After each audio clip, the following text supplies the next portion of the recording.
Bonjour, je vais donc prendre le relais d'Alric cette fois-ci, une fois le référentiel créé. Nous allons maintenant voir comment évaluer, comment créer une évaluation et comment remplir cette évaluation. Donc toujours pour accéder à tout, depuis la page d'accueil, vous allez accéder au menu, puis aller dans évaluation, et là vous avez accès à plusieurs éléments. Évaluer une classe entière ou un groupe, si vous avez créé par exemple des groupes de besoins sous Sacoche, ce qui est possible. Évaluer des élèves sélectionnés, donc certains élèves par exemple qui ont fait un travail d'équipe, ou encore évaluer un élève à la volée, par exemple un seul élève vous fait un exposé, plutôt que de choisir une classe entière et de remplir qu'une partie de l'évaluation, et bien là vous pouvez évaluer un seul élève. Pour l'instant on va simplement se concentrer sur comment créer une évaluation pour une classe entière. Donc on va évaluer une classe. Ici, on va choisir la classe en question. Par exemple, les premières L. Voilà. Et on va ajouter une évaluation. Ici, vous avez possibilité de mettre la date du devoir. Par exemple, on va changer la date d'aujourd'hui, on va mettre le 12 mai. Là, changer la date de visibilité du devoir, c'est-à-dire la date à laquelle les élèves pourront accéder à l'évaluation. Donc ça peut être, vous pouvez choisir une semaine avant. Ça peut leur permettre de voir sur quels critères ils vont être évalués et instaurer ainsi une évaluation par contrat. Mais vous pouvez aussi mettre une date ultérieure au devoir qui peut être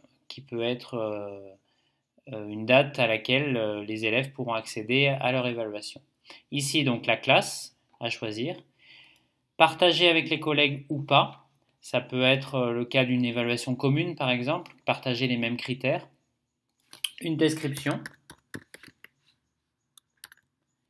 Et puis ici, les items. Donc, vous allez ici choisir les items dans votre matière. On va reprendre le référentiel de tout à l'heure.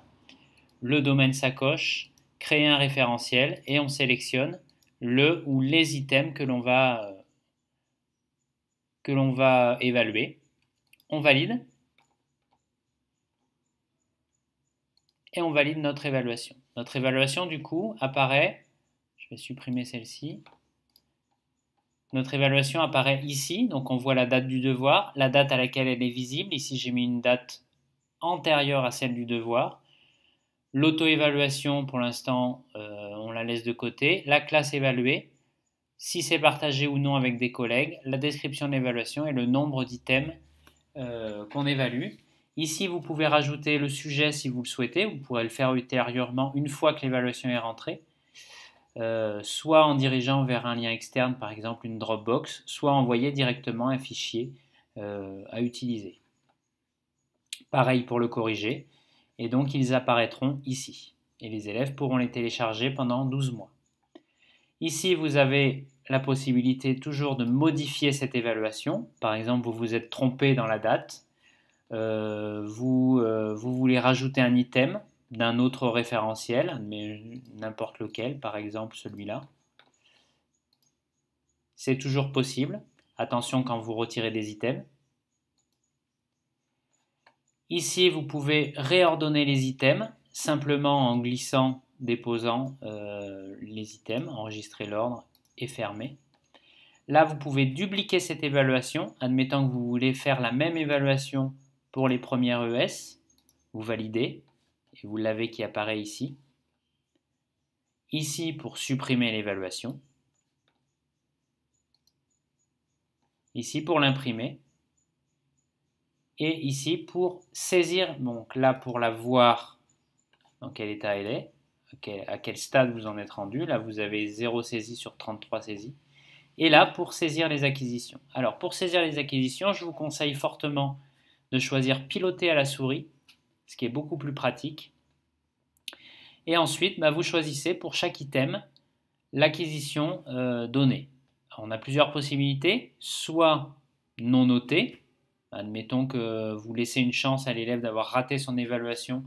Donc ça signifie qu'il l'a rendu non noté ou non évalué. Il l'a rendu, mais vous ne l'évaluez pas.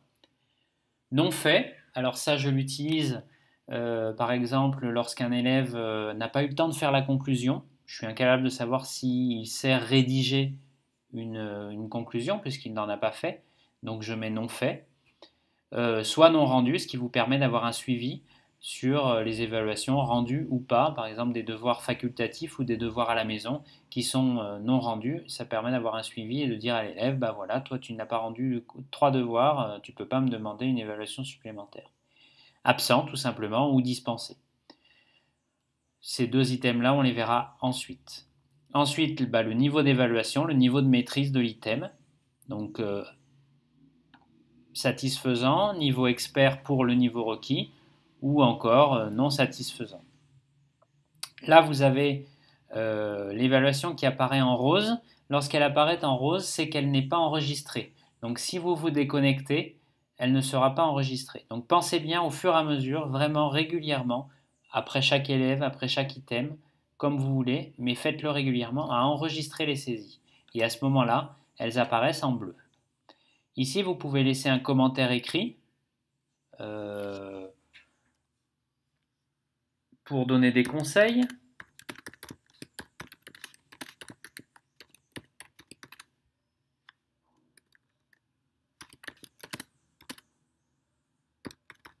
Par exemple, ou pour dire ce qui est mieux, ce qui a été amélioré par rapport à la dernière fois. Là, les conseils sont enregistrés par défaut. Vous pouvez aussi laisser un commentaire audio à condition d'avoir un audio sur votre ordinateur.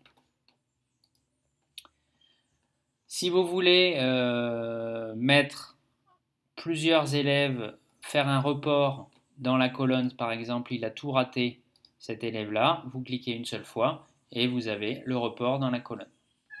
Dans la ligne, ça peut être aussi. Voilà, à ce moment-là, vous avez tous les élèves qui ont réussi. Par exemple, si vous voulez, si c'est un travail de groupe et qu'ils méritent tous la même évaluation, ça vous évite de remplir plusieurs fois. Ici, vous pouvez archiver, donc ça c'est tout simple, et pensez bien à enregistrer régulièrement les saisies. Donc maintenant, c'est à vous de jouer, de créer vos évaluations, de les modifier, de les enlever, d'essayer de savoir, de tripatouiller, de voir comment on fonctionne. Bon courage, n'hésitez pas aussi à consulter les aides, les docs de saisie pour chaque page de sacoche. Vous avez une aide soit en vidéo, soit en écrit. Bon courage!